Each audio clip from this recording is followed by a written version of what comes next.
graça e a paz do nosso Senhor e Salvador Jesus Cristo reine em cada vida, cada coração. Que bom que nós estamos mais uma vez aqui para falar sobre assuntos atuais, relevantes para as nossas vidas, à luz da Palavra de Deus.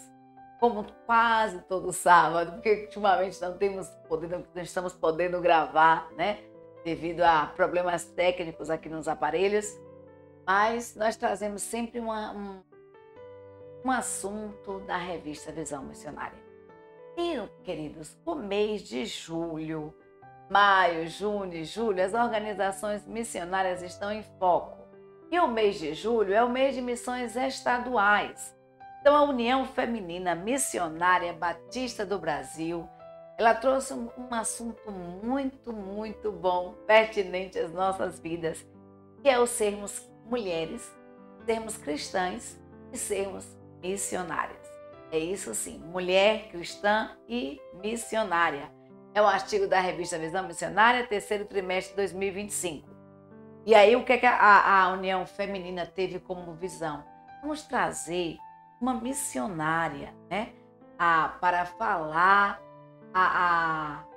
às mulheres batistas do Brasil. E aí esse artigo ele foi escrito por Raquel Arias e ela é missionária dos hispânicos. Nós louvamos a Deus pela vida de Raquel, pelo estudo maravilhoso que nos trouxe e experiências também que relata sobre a sua vida, sobre a sua concepção do que era ser missionário. Então, mês de julho, mês em que as igrejas trabalham a mobilização de missões estaduais. E aí nós iremos refletir justamente sobre isso e sobre como nós, como mulheres cristãs, recebemos a missão de glorificar a Deus com as nossas vidas, com as nossas ações. Então, nós costumamos dizer que a Bíblia tem uma palavra para todas as instâncias das nossas vidas. Não seria diferente com relação à ordenança que Deus deu a mim e a você, que é de evangelizar. E nós temos exemplos grandiosíssimos que iremos estudar nesta noite. Mas, antes de qualquer coisa, convido você a fechar os seus olhos, elevar os seus pensamentos a Deus e orar ao Senhor. Pai amado, Pai celeste, glorificado Senhor, exaltado, ó Deus, seja o teu nome sobre toda a face da terra.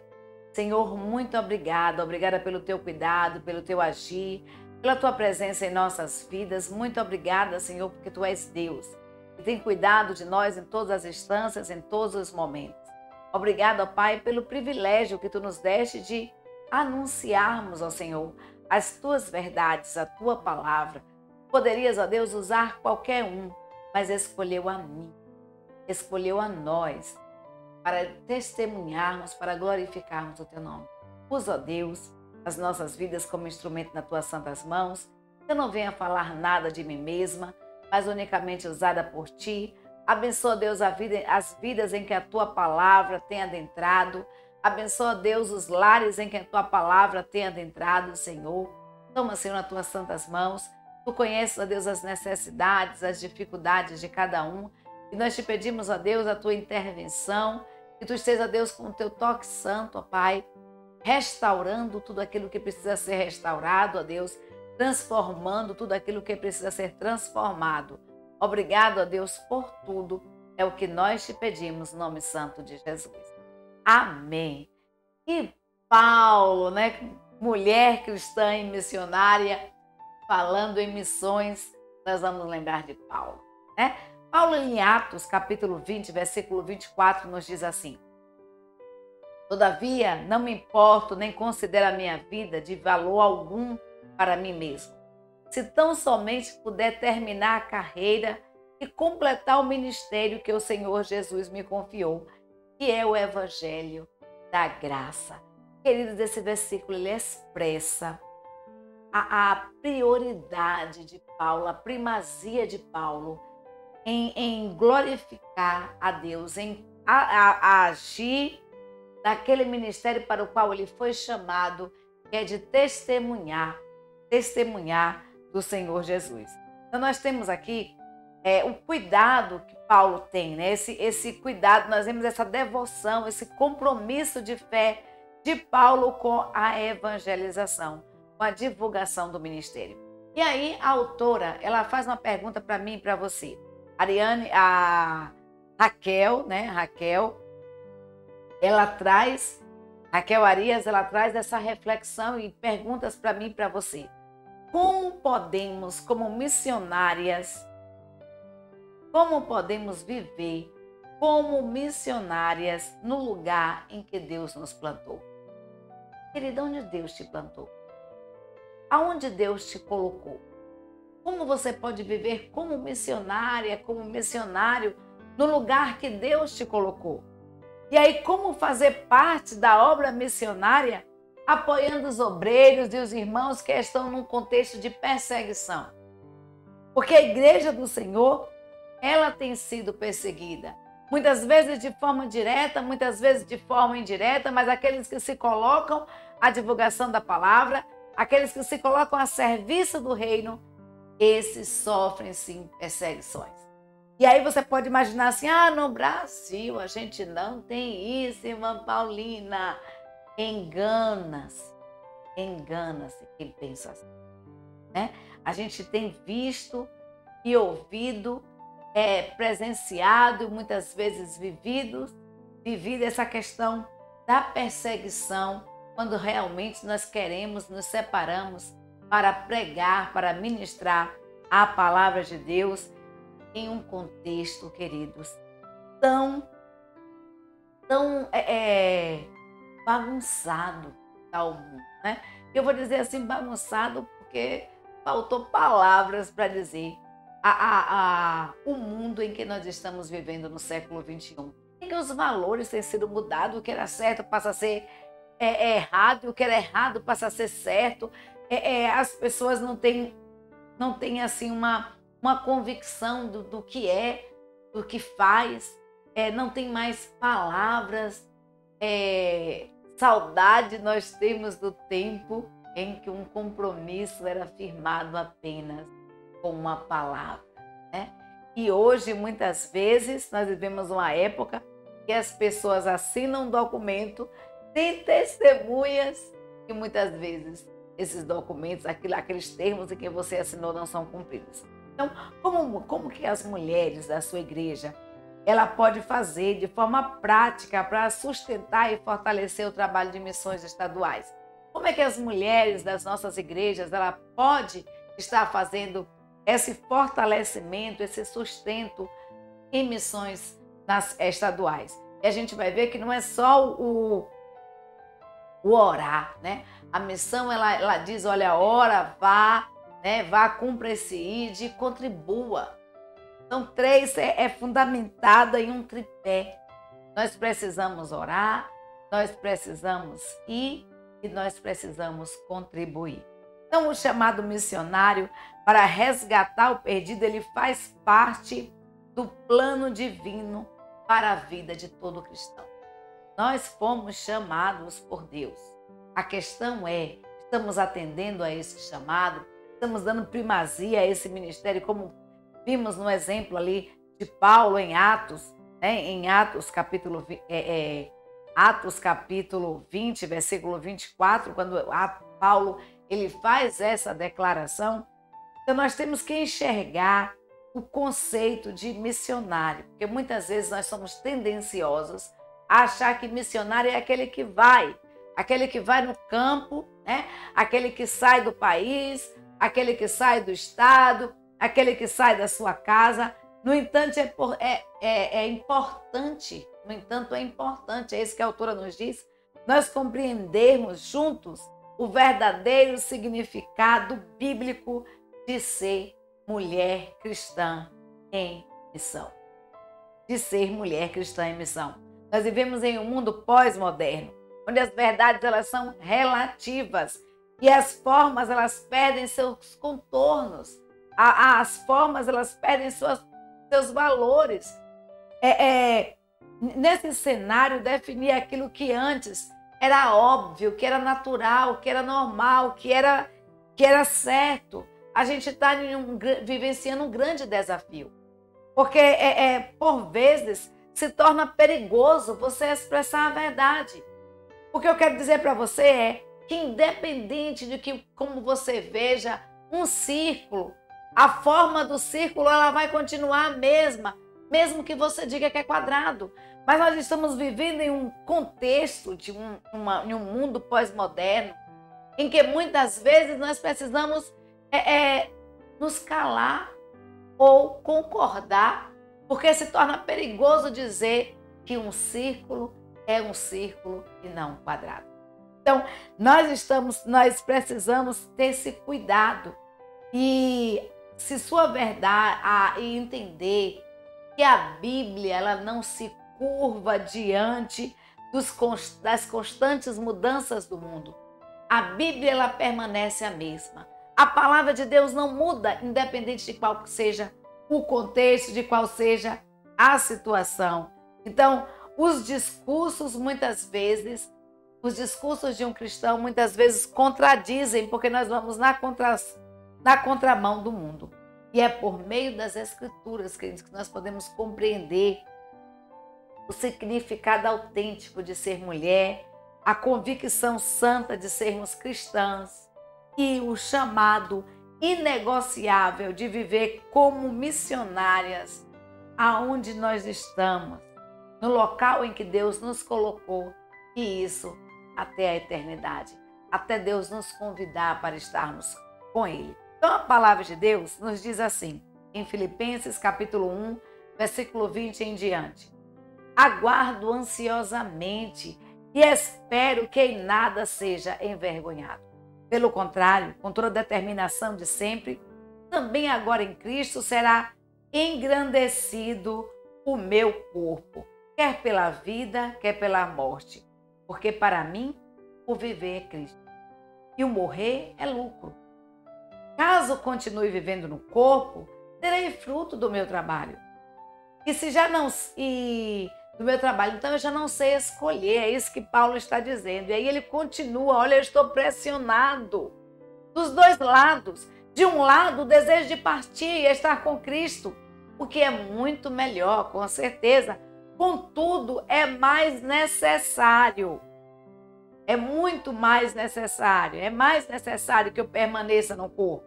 Então, convencido disso, sei que vou permanecer e continuar com todos vocês, para que o seu progresso e alegria na fé, a fim de que, pela minha presença, outra vez a exultação de vocês em Cristo transborde por minha causa.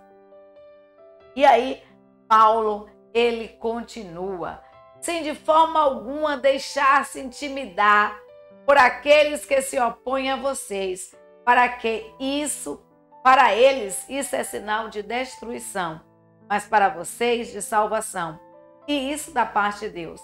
Pois a vocês foi dado o privilégio de não apenas crer em Cristo, mas também de sofrer por Ele, já que estão passando pelo mesmo combate que me viram enfrentar e agora ouvem que ainda enfrento. Então, Paulo, queridos, quando ele escreve a carta aos Romanos, a primeira carta de Paulo escrita aos Romanos, provavelmente foi durante a sua prisão em Roma, cerca de mais ou menos 60 a 62 anos depois de Cristo.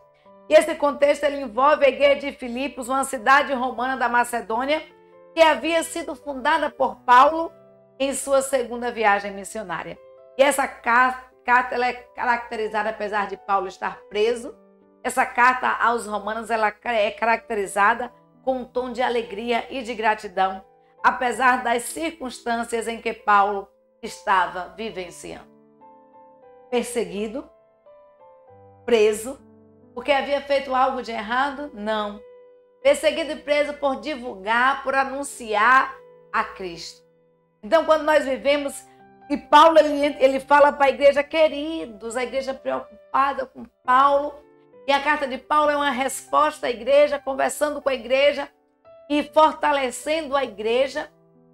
E Paulo diz, olha, queridos, vocês estão preocupados, mas para mim, é muito melhor, bem mais vantajoso que eu morra por estar com Cristo. O que eu anseio mesmo é que de forma alguma a minha vida seja pedra de tropeço. que eu seja envergonhado, ou que eu venha envergonhar o nome de Cristo. Mas que eu continue vivendo no corpo, porque nesse corpo, enquanto eu viver, Cristo será engrandecido através da minha vida, porque eu terei fruto do meu trabalho.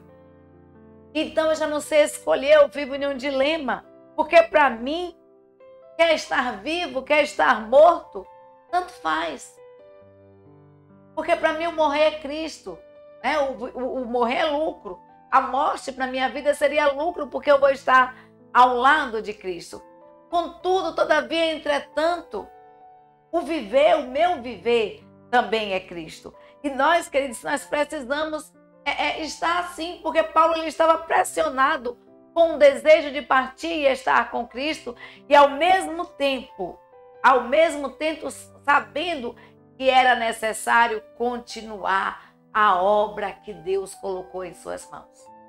Eu quero dizer para você que, independente do contexto que você está vivenciando, Deus te chamou, Deus te escolheu para o seu serviço, para a sua obra, para o seu reino, para a dedicação ao reino de Deus. E nós vamos sim, por conta da disponibilidade de servir ao Senhor, nós enfrentaremos objeções, assim como Cristo enfrentou e assim como Paulo enfrentou. E era isso que Paulo estava dizendo ali à igreja em Filipos. Olha, é um privilégio sofrer por causa do Evangelho, sofrer por causa de Cristo, porque muito mais Cristo sofreu por mim e por você.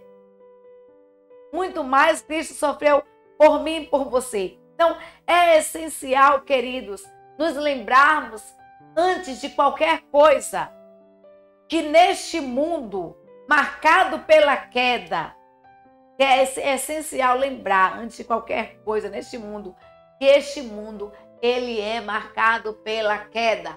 A Bíblia nos diz que no mundo jaz o maligno. E permanecemos aqui. E por que nós permanecemos aqui? Nós permanecemos aqui por causa daqueles que ainda não ouviram falar de Jesus. Daqueles que ainda não tiveram, não conheceram essa liberdade que só Cristo pode dar. Então o apóstolo Paulo, mesmo encarcerado, mesmo preso, ele expressou de forma belíssima a centralidade da sua vida em Cristo Jesus. A centralidade da sua vida em viver com Deus.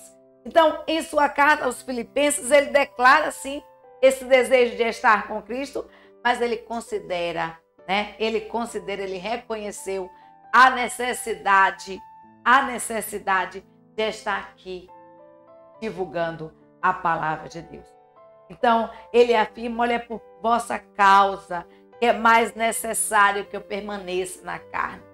Então, desde o princípio, Deus criou Adão e Eva, queridos, com amor, com um propósito, e concedeu a Adão, concedeu a Eva dons, habilidades, um espaço completo de comunhão, onde eles, com o objetivo de quê? De que eles representassem, que eles fossem sacerdotes diante de toda a criação, que eles representassem o Criador diante de toda a criatura. E aí o que é que acontece? O Éden é mais do que um jardim encantador. A gente vai ver isso que a autora diz, que Raquel diz, e com muita propriedade. O Éden, ele é um templo, um espaço de comunhão em que Deus se encontrava com a humanidade. Era um local onde Deus tinha o prazer de descer e conversar com a sua criatura. O Criador tinha esse prazer, esse deleite de toda tarde, conversar com Adão, conversar com Eva. Então, o Éden é um espaço em que Deus se encontrava com a humanidade. Era um espaço de comunhão. Entretanto, queridos, esse espaço, ele foi quebrado.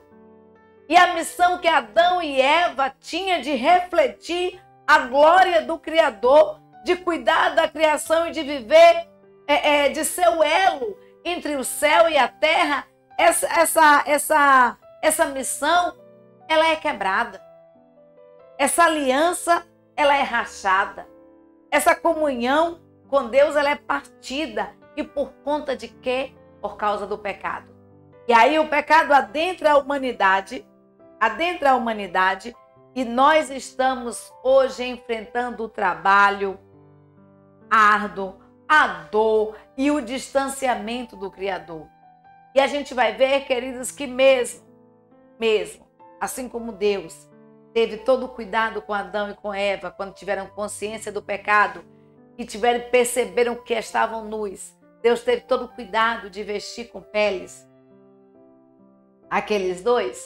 A gente vai ver que Deus, apesar do pecado da humanidade, e apesar do homem ser falível, apesar de não sermos nada, Deus tem todo um zelo, todo um cuidado para comigo, para com você.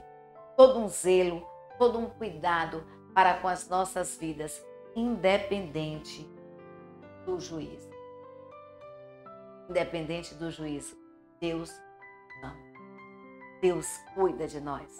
Deus zela das nossas vidas. Deus tem um apreço todo especial para com a humanidade. Então, as responsabilidades dadas por Deus, contudo, elas não foram anuladas pelo pecado.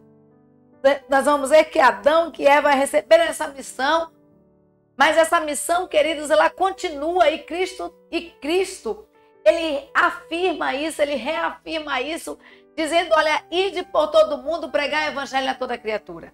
E a gente vai ver que Isaías, no capítulo 43, versículo 7, ele diz, a todos que são chamados pelo meu nome e os que criei para a minha glória, eu os formei e também os fiz. Deus nos criou para a sua glória. Independente da rachadura, independente da comunhão ter sido quebrada ali no Éden, Deus teve todo um cuidado, todo um zelo, todo um amor pela humanidade, quando ele, no ápice do seu amor, ele envia Cristo. E Cristo é esse elo, e ele faz essa restauração, essa ligação entre o homem e Deus.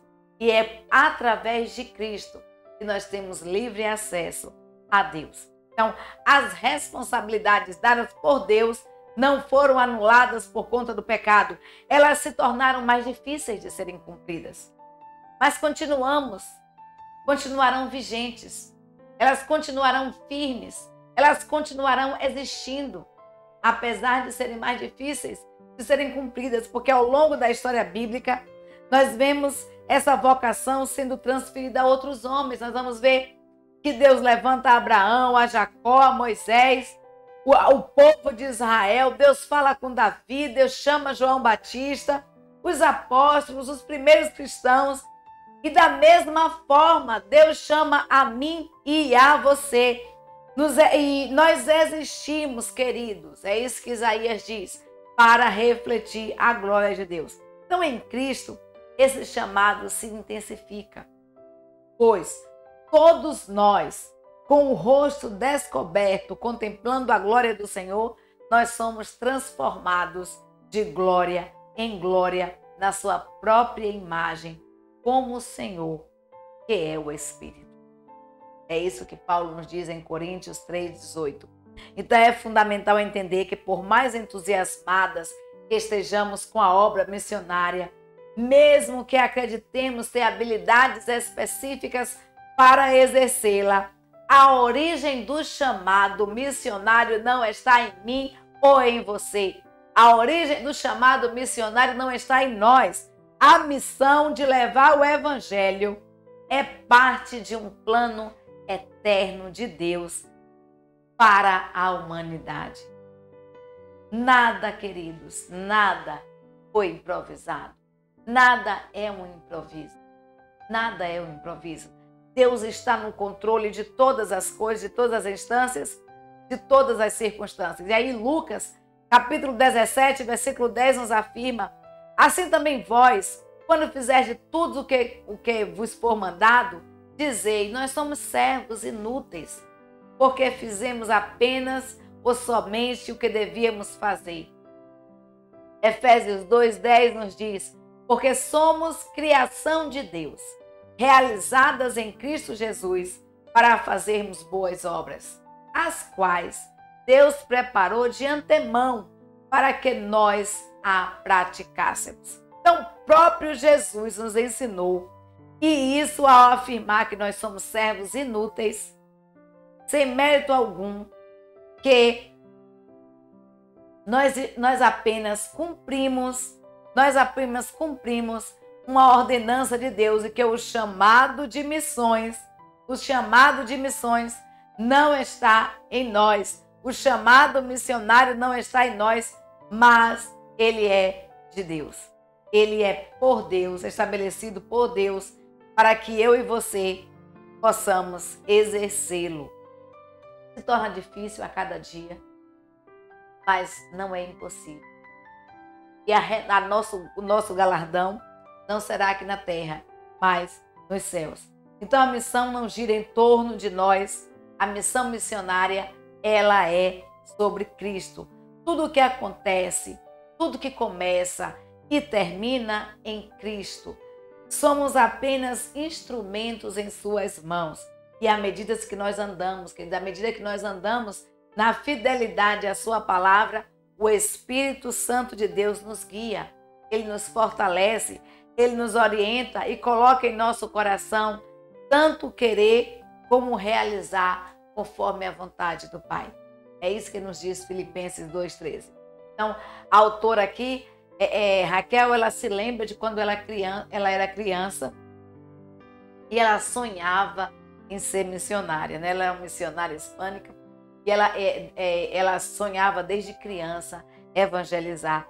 E aí ela diz que ela se lembra de suas orações e se lembra muito mais ainda das suas lágrimas, né? Porque ela chorava quando criança e quando imaginava, né, que ela seria missionária e como seria o seu fim trágico por conta de servir a Cristo, né? E de morrer ali por conta de Cristo, por conta das perseguições que provavelmente lhe sobreviriam, e ela seria sentenciada à morte. E aí ela afirma que até lembra, né, do hino que ela imaginava que cantaria naquele momento em que fosse sentenciada à morte. E ela disse que quando ela se lembra disso hoje, ela não sorri. Ela não sorri. Muitas vezes, quando nós nos lembramos da infantilidade com que imaginamos a vida no futuro, somos tendenciosos a sorrir. Mas ela disse que ela não sorri porque por conta da intensidade desses sentimentos. Porque, apesar de tudo, isso é uma realidade nos dias de hoje. Muitos missionários são lançados à morte. Muitos missionários, muitos pastores, muitos líderes de igreja, muitas pessoas são perseguidas, muitas pessoas são atribuladas, são caluniadas, são sacrificadas por conta do Evangelho, por conta de permanecerem firmes, fiéis à palavra. Porque, como nós falamos, o mundo está mudando em uma velocidade extraordinária. O mundo ele tem se evoluído, nós vivemos uma pós-modernidade, na modernidade líquida. O mundo está se evoluindo, tudo está sendo mudado. Mas, queridos, a palavra de Deus ela permanece a mesma, porque a Bíblia nos diz que o Deus ele é o mesmo de ontem, hoje será o mesmo Deus eternamente. A palavra de Deus não muda, independente de nós mudarmos. A palavra de Deus não muda, independente de mudarmos as nossas concepções. E aí a autora nos chama a responsabilidade de vivermos esse chamado, de vivermos de forma íntegra, de vivermos de forma santa em um mundo corruptível, em um mundo volúvel, que permaneçamos firmes no propósito pelo qual eu e você fomos chamados. Então, ela diz que ela cresceu acreditando que ser missionário significava, era aquele que cruzava fronteiras, que saía de sua casa para evangelizar. E hoje ela vê que ser missionário é algo totalmente diferente. Porque o nosso primeiro campo missionário é a nossa casa. São os nossos filhos, são os nossos familiares, nossos esposos, nossas esposas, nossos colegas de trabalho, nossa escola, nossa casa, nossa igreja, aonde nós estivermos inseridos. Ali é o nosso campo missionário. Ali é o nosso campo missionário. E nós precisamos viver esse evangelho que nós pregamos.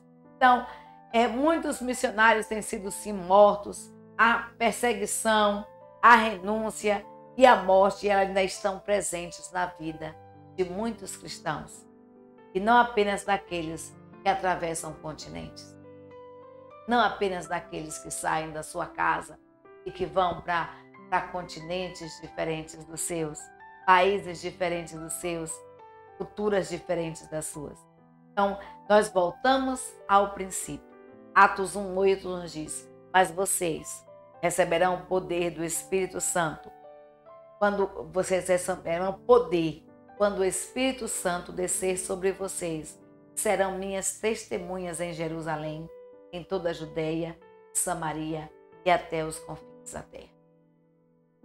A palavra de Deus nos diz, queridos, em Atos 1, que nós iremos receber poder do Espírito Santo, quando esse Espírito descer sobre nós. E esse poder, muitas vezes a gente imagina que poder do Espírito Santo é ordenar e expulsar demônios, é falar em línguas, mas a Bíblia nos diz que esse poder que nós iremos receber é de termos ousadia, de testemunharmos a palavra de Deus, isto a tempo e fora de tempo, de sermos testemunhas do Senhor em nossa casa, porque Samaria é a nossa casa. Antes dos discípulos receberem ali o Espírito Santo, Deus diz: olha, permanece em Jerusalém, permanece na cidade, permanece aqui, vocês irão ver, vocês irão receber. E eles permaneceram, e a Bíblia nos diz que eles vão e pregam o evangelho, porque é isso que você quer, a palavra de Deus nos diz. Olha, vocês serão testemunhas em Jerusalém. Jerusalém é sua casa, Jerusalém é sua família, Jerusalém são seus amigos. E a Bíblia nos diz: olha, em toda a Judéia, ou seja, em toda a Judéia e Samaria, é ao seu arredor, ao seu derredor, aonde é que você está, aonde você está localizado, o que é que está no seu contexto, o que é que está no seu redor, ali é sua Jerusalém e Samaria. E a Bíblia nos diz que você e eu precisamos ser testemunhas de Deus até os confins da terra, até onde nós formos. Então, missões significa isso. Missões significa orar. Missões significa ir. E missões significa contribuir. Ela está alicerçada em um tripé. Porque eu e você fomos chamados, nós fomos criados para glorificarmos o nome do Deus a quem nós servimos. Então, se um cristão, ele não vive para glorificar seu Criador, se a sua natureza ainda não foi restaurada, se o seu coração ainda não foi transformado, se a sua mente ainda não foi renovada e a sua vida não foi liberta por Cristo, ele não é cristão. Ele não tem o Espírito Santo de Deus em sua vida, porque a Bíblia nos diz que Deus transforma, que Deus muda, que Deus restaura. Então nós precisamos passar por essa transformação. A Bíblia nos diz: venha como está, mas não diz permaneça como você veio. Porque Cristo muda, Cristo transforma. E nós precisamos ser transformados ao longo dos anos. A autora diz aqui que ela conheceu pessoas que tinham esse desejo ardente de fazer missões em outros países. Isso é inspirador ver os rostos iluminados pelo desejo de ir à África ou em qualquer outra nação para pregar o evangelho, em qualquer outro continente também para pregar o evangelho. E muitas vezes, entretanto, o brilho das pessoas se apagam diante do desafio de perdoar um irmão. Muitas vezes o brilho dessa pessoa se apaga diante de perdoar aquele que está dentro da sua casa, de cumprimentar seu vizinho, de testemunhar de Cristo no seu ambiente de trabalho. O brilho é glorioso ver o brilho, dizer assim: eu vou fazer missões, eu vou evangelizar, eu vou radicalizar, eu vou sair, eu vou proclamar o evangelho, mas essa missão, querida, esse brilho de Cristo precisa estar em coisas simples, como liberar o perdão. Precisa estar em coisas simples, como falar com seu vizinho, falar com seu irmão, falar com seu esposo, liberar o perdão. Liberar o perdão. Liberar o perdão. Viver o evangelho é viver o amor. O tema da Convenção Batista Brasileira proposto para o ano de 2025 é: anunciemos o amor gracioso de Deus. E como eu posso anunciar esse amor gracioso de Deus? Com a minha vida, com as minhas ações, com as minhas atitudes. Eu vou anunciar esse amor gracioso de Deus, esse perdão que Deus deu a mim e a você, sem que nós merecêssemos. Então, muitas vezes, né, como nós falamos, esse brilho se apaga e diante do desafio que é perdoar alguém. E, como já dissemos, ser missionários não resulta da nossa vontade, mas de um chamado divino. E esse chamado não depende das nossas habilidades, da nossa localização. Nós não somos missionários porque atravessamos fronteiras, mas porque Deus nos comissionou. Deus nos chamou para a sua glória. E desde aqui, a terra em que nós estamos vivendo, até uma pátria celestial, aonde quer que Deus nos tenha colocado, Deus nos chamou.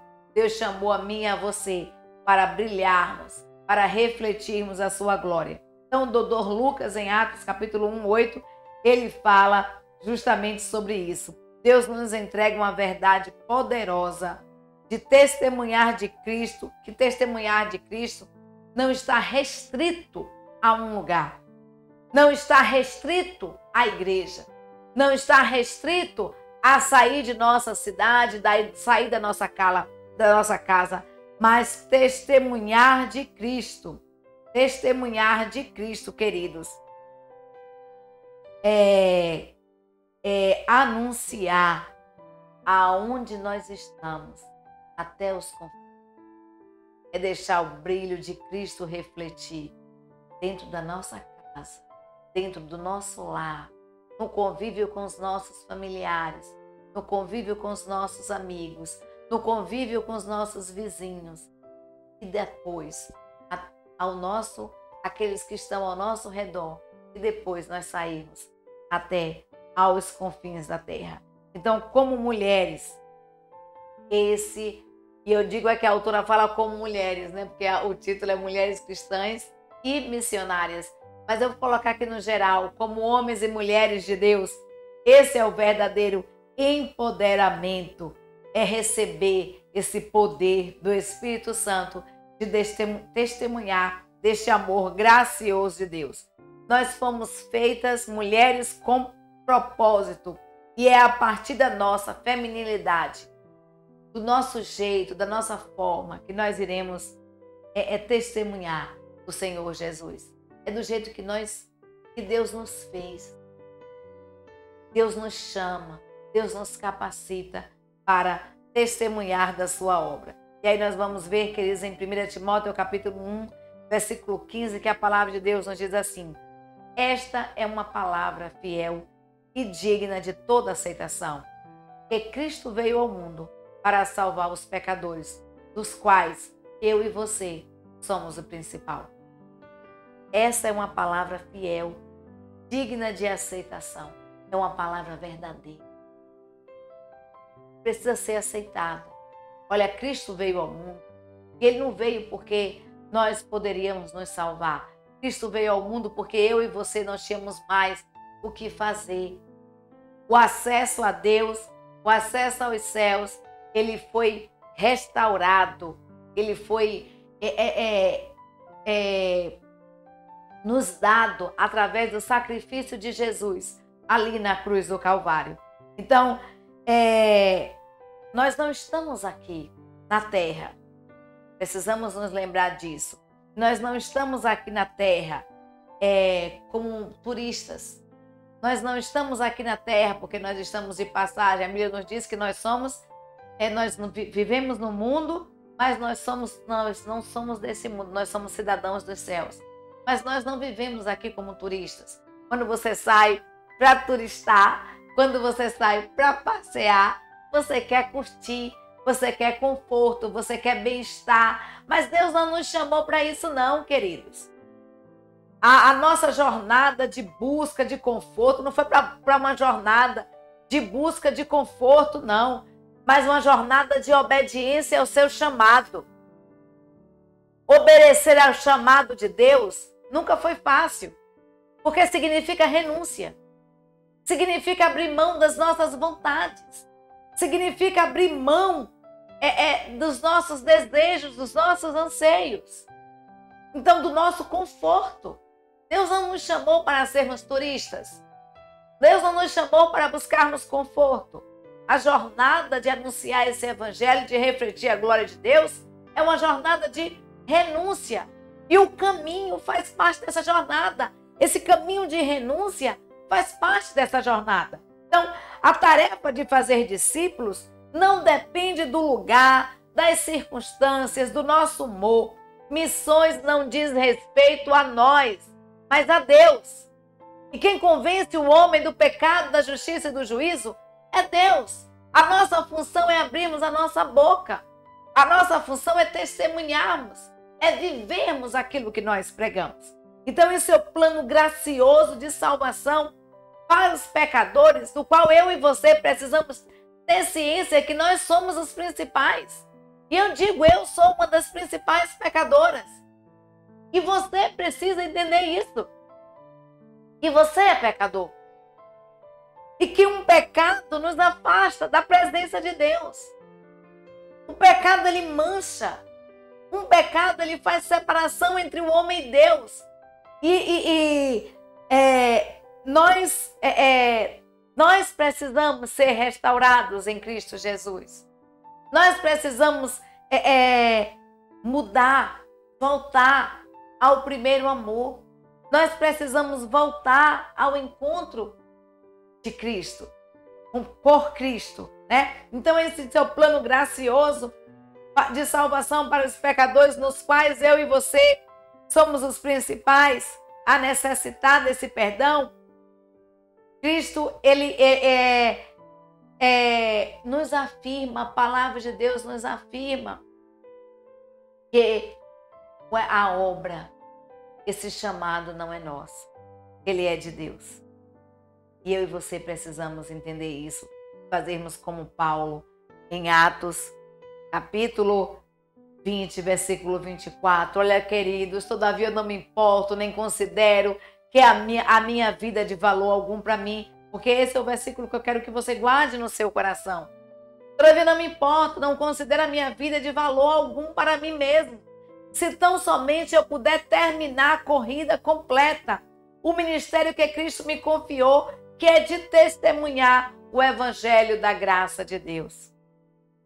Que para a glória de Deus, o nosso modo de pensar, a nossa forma de agir, seja a mesma de Paulo. Que não venhamos, queridos, a considerar de valor algum o nosso conforto, as nossas comodidades, as nossas habilidades, mas que possamos tão somente cumprir e terminar a corrida que nos está proposta e galgarmos, queridos, a Canaã celestial, chegarmos a Canaã celestial, cruzarmos a linha de chegada. Então, que possamos, eu e você, pensar como Paulo, que não considerar a nossa própria vida como de valor algum, mas saber que tão somente nós precisamos cumprir o ID de Cristo, completar a obra de anunciar, de testemunhar da graça de Deus. Que Deus nos abençoe. Que Deus nos encha de poder do Espírito Santo para sermos ousados, testemunhas ousadas da sua palavra, para testemunharmos da nossa forma de falar, de agir, de pensar. Que Deus abençoe o seu lar, Que Deus abençoe a sua família. Que Deus transforme aquilo que precisa ser transformado. Que Deus restaure aquilo que precisa ser restaurado. Que Deus lhe dê poder do Espírito Santo de ser testemunha na sua casa, com os seus vizinhos, com os seus familiares, com os seus amigos e tudo mais. Muito obrigada a você que nos assiste. Muito obrigada a você que se inscreveu no canal. Glória a Deus, temos muitos inscritos. Mas ainda falta, talvez ainda falte você. Talvez ainda você não tenha se inscrito. Talvez você ainda não tenha compartilhado. Eu costumo dizer aqui que a União Feminina Missionária Batista do Brasil faz estudos maravilhosos, catalogados em uma revista, a revista Visão Missionária. E pessoas se dispuseram, se colocaram à disposição para escreverem esses artigos. A compilação é feita pela União Feminina Missionária Batista do Brasil. E também divulga no seu Instagram, no seu YouTube e tudo mais. Mas nós nos colocamos também à disposição para fazer esse estudo, para levar a palavra de Deus até você. E nós pedimos a você, esteja compartilhando, esteja divulgando a palavra. Às vezes você não dá para você fazer um estudo, mas dá para você assistir e compartilhar a fazer missões. Então, muito obrigada a você que nos assiste. Vamos continuar orando, queridos. Não é fácil. A obra não é fácil. Nós fomos gravar hoje e nós falamos, isso parece coisa de Satanás. Eu disse assim, e aí meu esposo disse, mas você está fazendo algo para Deus. Eu falei justamente isso, e o inimigo não quer. Ele procura atrapalhar de todas as formas, então é som que não sai, é imagem que não grava, é imagem que fica travada. E nós dissemos assim, está repreendido em nome de Jesus. A obra será feita. Então, independente das circunstâncias, que possamos permanecer firmes, inabaláveis, testemunhando, sendo testemunhas de Cristo. Então vamos sim continuar orando, porque juntas em oração nós somos mais fortes. Um beijo e um cheiro no seu coração.